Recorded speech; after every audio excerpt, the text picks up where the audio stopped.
అందరికీ నమస్కారం. నేను మళ్ళీ ఒక కొత్త టాపిక్తో మీ ముందరికి వచ్చాను. మరి రాబోయేది మహాశివరాత్రి ఈ నెల 8కి. అసలు శివరాత్రి ఎందుకు జరుపుకుంటాము, ఆ రోజు ప్రాముఖ్యత ఏమిటి, అలాగే చాలామందికి చాలా డౌట్స్ కూడా ఉన్నాయి. అసలు అందరూ ఆ రోజున ఉపవాసం ఎందుకు ఉంటారని, జాగారం ఎందుకు చేస్తారు అని, అసలు శివరాత్రి ఎలా వచ్చింది అని ఇలా చాలా డౌట్స్. దీని గురించి మనం కొంచెం చెప్పుకుందాం. ఈ లోకంలో శివుణ్ణి పూజించని వారు అంటూ ఎవ్వరూ లేరు. మీకు తెలుసు, రాముడు, రావణ బ్రహ్మలు కూడా శివునికి మహాభక్తులే. తెలుగు క్యాలెండర్ ప్రకారం మహాశివరాత్రిని మాఘమాసం మొదలు 14వ రోజు అంటే చతుర్దశికి జరుపుకుంటాము. అంటే ఈసారి 14th డే 8th మార్చ్ అయ్యింది.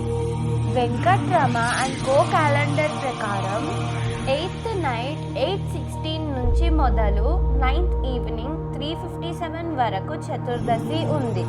చతుర్దశి రాత్రి ఉండడం చూస్తాం కాబట్టి 8th మార్చ్ శివరాత్రి. శివరాత్రి ఎందుకు జరుపుకుంటాం అని 2 to 3 స్టోరీస్ ఉన్నాయి. దానిలో ముఖ్యంగా midnight 12కి శివుడు జ్యోతిర్లింగ రూపంలో ఉద్భవించాడు అని, కొంతమంది క్షీరసాగర మదనం అప్పుడు విషం తాగి శివుడు లోకాన్ని రక్షించాడు అని, మరింకొంతమంది శివపార్వతుల కళ్యాణం అని చెప్పుకుంటూ ఉంటారు. మరి నేను శివోద్భవం గురించి చెప్తున్నాను. మీరు ఏమనుకుంటున్నారో కమెంట్ చేయండి. సరే, అసలు శివోద్భవం ఎలా జరిగింది, దాని వెనక ఉన్న కథ ఏమిటి? మన బ్రహ్మ విష్ణువులు ఒకరోజు మాట్లాడుకుంటున్న సందర్భంలో వారి మధ్య ఎవరు గొప్ప అన్న విషయం వచ్చిందట. నేను గొప్ప అంటే నేను గొప్ప అని ఇద్దరు గొడవ పడుతుండగా శివుడు వీళ్ళ గొడవ ఎలాగైనా తగ్గించాలని బ్రహ్మ విష్ణువుల మధ్యలో జ్యోతిర్లింగ రూపం ధరిస్తాడట.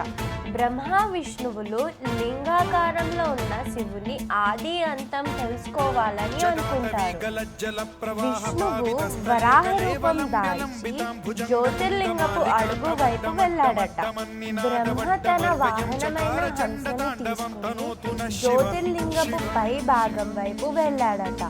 వాళ్ళిద్దరూ అలా వెళ్ళి వెతికి మొదలు ఏదో చివరేదో తెలియక అలసిపోయారు. అలా అలసిపోయిన బ్రహ్మ విష్ణువులు శివుని దగ్గరికి వెళ్ళి, మా ఇద్దరిలో ఎవరు గొప్ప అన్న అహంతో గొడవ పడుతూ మా మధ్యలో లింగ రూపుడిగా ఉద్భవించిన నీ గొప్పతనం ఎంతో తెలుసుకుందామని అనుకున్నాము, కానీ నీ శక్తిని తేల్చుకోలేకపోయామని చెప్పారట.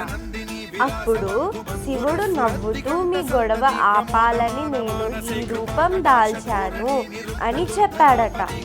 ఇది జరిగిన కథ అండి. శివుడు జ్యోతిర్లింగ రూపం దాల్చిన సమయమే ఈ మాఘమాసపు 14వ రోజు, కరెక్ట్గా అర్ధరాత్రి 12కి. అందుకే మనం ఈ రోజు శివరాత్రి జరుపుకుంటాము. సరే, మరి శివరాత్రి ఎందుకు జరుపుకుంటాం అని మాట్లాడుకున్నాం కదా. నెక్స్ట్ వీడియోలో మనం ఉపవాసం ఎందుకు ఉంటామో, శివునికి అభిషేకాలు ఎందుకు చేయాలో చెప్పుకుందాం. నేను శ్రీ ప్రవళిక వాయవేగుల. నా నెక్స్ట్ వీడియోతో మళ్ళీ కలుస్తాను. Her her Mahadev.